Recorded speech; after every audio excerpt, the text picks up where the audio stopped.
ഈ വർഷത്തെ തുല്യതാ പരീക്ഷ എഴുതുന്നവർക്ക് വേണ്ടിയിട്ടുള്ള +1 സോഷ്യോളജിയിലെ 6ാമത്തെ ചാപ്റ്റർ ആയിട്ടുള്ള സാമൂഹ്യ ഘടന, ശ്രേണീകരണം, സമൂഹത്തിലെ സാമൂഹിക പ്രക്രിയകൾ. ഇതിൽ സ്ഥിരമായിട്ട് ചോദിക്കുന്ന, പ്രീവിയസ്ലി ചോദിച്ചിട്ടില്ല, നമ്മൾ എക്സ്പെക്റ്റ് ചെയ്യുന്ന ക്വസ്റ്റ്യൻസ് ആണ് നമ്മൾ ഡിസ്കസ് ചെയ്യുന്നത്. ഫസ്റ്റ്, സോഷ്യൽ സ്ട്രക്ചർ എന്ന് പറഞ്ഞാൽ, സാമൂഹ്യ ഘടന എന്ന് പറഞ്ഞാൽ എന്താണ്? ഒരു 2 മാർക്കിനുള്ള ക്വസ്റ്റ്യൻ ആണ്. കൃത്യമായ നിയന്ത്രണത്തിനും രീതികൾക്കും അനുസരിച്ചുള്ള ക്രമബന്ധിതമായിട്ടുള്ള വ്യക്തിയുടെ പെരുമാറ്റത്തെയാണ് സാമൂഹിക ഘടന എന്ന് പറയുന്നത്. അതായത് കൃത്യമായ നിയന്ത്രണത്തിനും രീതികൾക്കും അനുസരിച്ച് ക്രമബന്ധിതമായ വ്യക്തികളുടെ പെരുമാറ്റത്തെയാണ് നമ്മൾ എന്ത് പറയുന്നത്? സാമൂഹിക ഘടന എന്ന് പറയുന്നത്. സോഷ്യൽ സ്ട്രാറ്റിഫിക്കേഷൻ, ഇത് സ്ഥിരമായിട്ട് ചോദിക്കുന്നതാണ്. എന്താണ് സോഷ്യൽ സ്ട്രാറ്റിഫിക്കേഷൻ എന്നുള്ളത് ചോദിക്കാറുണ്ട്. അപ്പോൾ ഇവിടെ വൺ വേർഡ് ക്വസ്റ്റ്യനാണ്. സമൂഹത്തിലെ ഗ്രൂപ്പുകൾക്കിടയിൽ കാണപ്പെടുന്ന ഘടനാപരമായിട്ടുള്ള അസമത്വത്തെയാണ് പറയുന്നത് സോഷ്യൽ സ്ട്രാറ്റിഫിക്കേഷൻ. അപ്പോൾ സാമൂഹ്യ ശ്രേണീകരണം എന്ന് പറഞ്ഞാൽ എന്താണെന്ന് ചോദിച്ചാൽ, സമൂഹത്തിലെ ഗ്രൂപ്പുകൾക്കിടയിൽ കാണപ്പെടുന്ന ഘടനാപരമായിട്ടുള്ള അസമത്വത്തെയാണ് സാമൂഹ്യ ശ്രേണീകരണം എന്ന് പറയുന്നത്. ആ രീതിയിൽ ഓക്കെ. ഇത് വൺ വേർഡ് തിരിച്ചു മറിച്ചൊക്കെ ചോദിക്കാറുണ്ട്. എന്താണ് സാമൂഹ്യ ശ്രേണീകരണം എന്ന് ചോദിക്കാറുണ്ട്. അല്ലെങ്കിൽ സാമൂഹ്യ ശ്രേണീകരണത്തിൻ്റെ ഡെഫിനിഷൻ തന്നിട്ട് ഇതെന്താണെന്ന് ചോദിക്കാറുണ്ട്. അപ്പോൾ അത് സോഷ്യൽ സ്ട്രാറ്റിഫിക്കേഷൻ അഥവാ സാമൂഹ്യ ശ്രേണീകരണം. ഇനി ഒരു 4 മാർക്കിന് ഷോർട്ട് ആൻസറാണ്. സമൂഹത്തിലെ സവിശേഷ അവകാശങ്ങളുള്ള വിഭാഗങ്ങൾ അനുഭവിക്കുന്ന ആനുകൂല്യങ്ങൾ എന്തൊക്കെയാണെന്നുള്ളത്. ഓക്കെ, സമൂഹത്തിലെ സവിശേഷ അവകാശങ്ങളുള്ള വിഭാഗങ്ങൾ, പ്രബല വിഭാഗങ്ങളായിട്ടുള്ളത്, അവർക്ക് ജീവിതാവസരങ്ങളുണ്ടാവും അല്ലേ? സമൂഹത്തിൽ മുൻപന്തിയിൽ നിൽക്കുന്നവർക്ക് ജീവിതാവസരങ്ങളുണ്ടാവും, സോഷ്യൽ സ്റ്റാറ്റസ് ഉണ്ടാവും, അതുപോലെ തന്നെ രാഷ്ട്രീയ സ്വാധീനം ഉണ്ടാവും. ഇവരെയാണ് നമ്മൾ സവിശേഷ അവകാശങ്ങളുള്ള ആൾക്കാരെ നമ്മൾ പറയപ്പെടുന്ന പേരാണ് ഡോമിനൻ്റ് ക്ലാസ് അഥവാ പ്രബല വിഭാഗം എന്ന് പറയപ്പെടുന്നത്. അപ്പോൾ സമൂഹത്തിലെ സവിശേഷ അധികാരമുള്ള ആൾക്കാരെ പറയുന്ന പേരാണ് പ്രബല വിഭാഗം.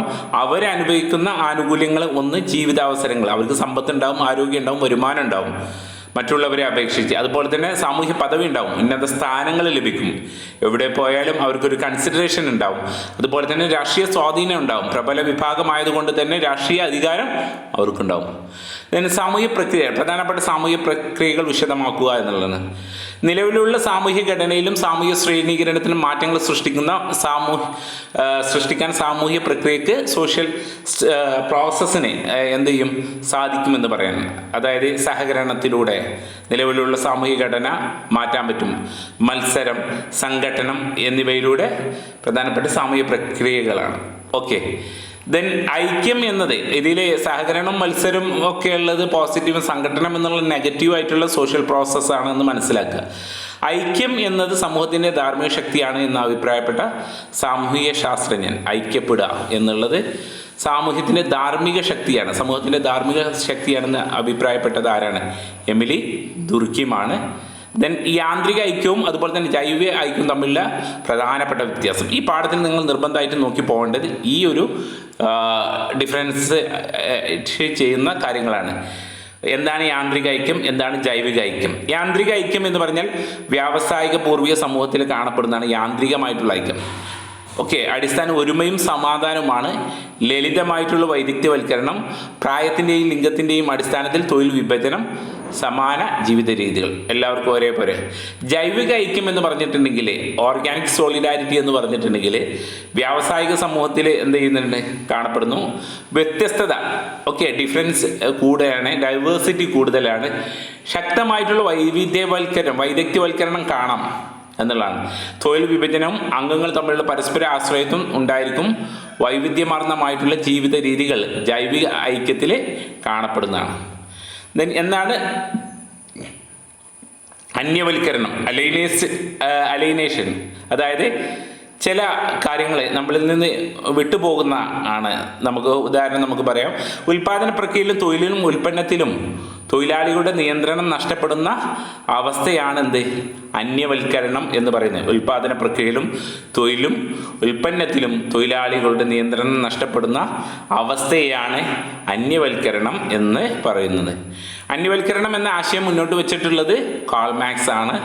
അത് മനസ്സിലായി. അലൈനൈസേഷൻ എന്നുള്ള ആ ഒരു ഇത് മുന്നോട്ട് വെച്ചിട്ടുള്ളത് കാൾ മാർക്സ് ആണ്. ദെൻ സാമൂഹ്യ വിഭവങ്ങളുടെ ദൗർലഭ്യം എന്തിലേക്ക് നയിക്കുന്ന? സംഘർഷത്തിലേക്ക്. വിഭവങ്ങൾ ദൗർബല്യമായിട്ടുണ്ടെങ്കിൽ, ഉദാഹരണം ഒരു വെള്ളത്തിൻ്റെ ദൗർലഭ്യം ഇതായിട്ടുണ്ടെങ്കിൽ ആൾക്കാർ തമ്മിൽ എന്തുണ്ടാവും? സംഘർഷം ഉണ്ടാവും. സ്വാഭാവികമാണ്. വെള്ളത്തിന് വേണ്ടിയിട്ട് അടിപിടി ഉണ്ടാവും. ഓക്കെ. ദെൻ മുതലാളിത്തത്തിൻ്റെ പ്രധാന ഘടകങ്ങൾ: വ്യാപാരത്തിൻ്റെ വ്യാപനം, തൊഴിൽ വിഭജനം, വൈവിധ്യവൽക്കരണം.